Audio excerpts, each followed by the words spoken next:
Irmãos, então vamos a segunda parte dessa aula, depois aí da onde vocês corrigiram o questionário. A gente vai agora para a origem divina. Esse negócio calor, pastor? Foi a sopa. Foi. Então vamos lá. A origem divina. Qual é a página? 32.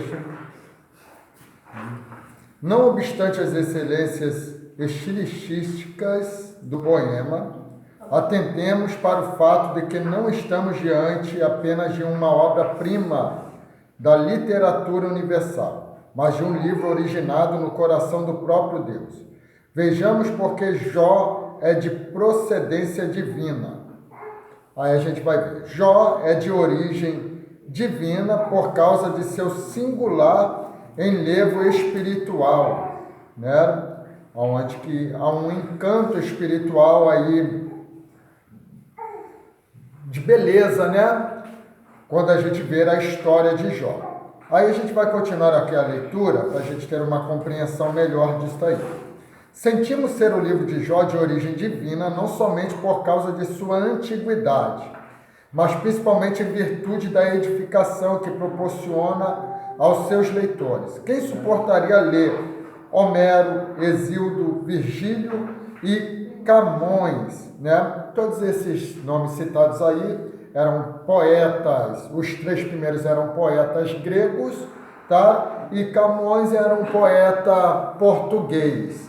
Tá? Por mais de 50 vezes com o mesmo embevecimento, ou seja, aquecimento, né? Com o mesmo desejo da leitura, como a gente lê a Bíblia Sagrada, né? Que a gente lê, pode ler a Bíblia toda, né? E depois você vai ler de novo e ainda continua com vontade de lê-la. Assim também o livro de Jó, que compõe a Bíblia Sagrada. Quem já atentou para outras literaturas, mesmo sendo secular, sabe muito bem que quando você lê uma literatura, você não tem muito mais, né, aquele empenho para lê-la novamente, né? Diferentemente é com os livros da Bíblia Sagrada, não só com o livro de Jó em especial, mas todos os livros da Bíblia Sagrada.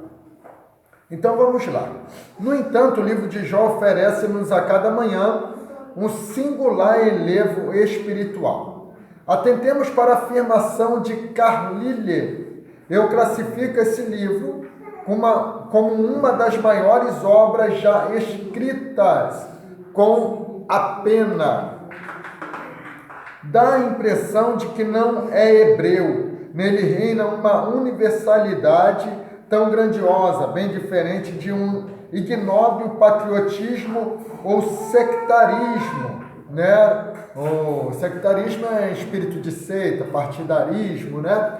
Coisa dividida. Então a gente vê aqui que no livro de Jó você vai atentar para uma pessoa que está pensando acerca de Deus fora de religião, fora de uma tradição, seja de genealogia ou de alguma coisa. É o pensamento aberto acerca do Senhor, acerca de Deus, né? Então, isso que remonta a um tempo mais antigo ainda, porque a gente vai ver no livro de Jó que está totalmente fora, né, das questões de lei, né, que vai implicar todas essas questões, não é citada no livro de Jó, nenhuma lei mosaica, nada disso. Então, por isso que você vai, né, pegar mais uma hipótese que vai te garantir que este livro ele é bem antigo, tá bom?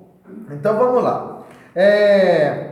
Um livro nobre, o livro de todos os homens, é a nossa primeira e mais antiga declaração acerca do infindável problema, o destino do homem e os procedimentos de Deus com ele aqui nesta terra.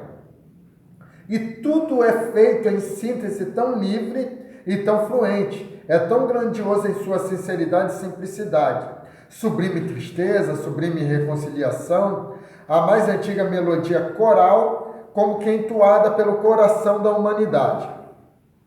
Tão suave, tão grande como a meia-noite do verão. Como o mundo com seus mares e estrelas. Não há nada escrito, penso eu, na Bíblia ou fora dela, de igual mérito literário. Tá? Então, o livro de Jó, tá? Ele é singular, é um livro diferente de todos os outros livros. Por quê? Pelo que a gente já deduziu aqui, é um livro bem antigo, tá? Então, se a gente fosse colocar aqui uma ordem cronológica, possivelmente o livro de Jó precisaria ser o primeiro, ou estar em segundo, depois do Gênesis, né? Então, colocaria ele numa ordem cronológica, mas eu digo ordem cronológica de escrita, né? Possivelmente o livro de Jó foi escrito antes de ter sido escrito o Gênesis. Aí talvez você diga, mas como, pastor? O Gênesis fala da criação do mundo? Sim, mas quem escreveu foi Moisés, né? Acerca da criação do mundo.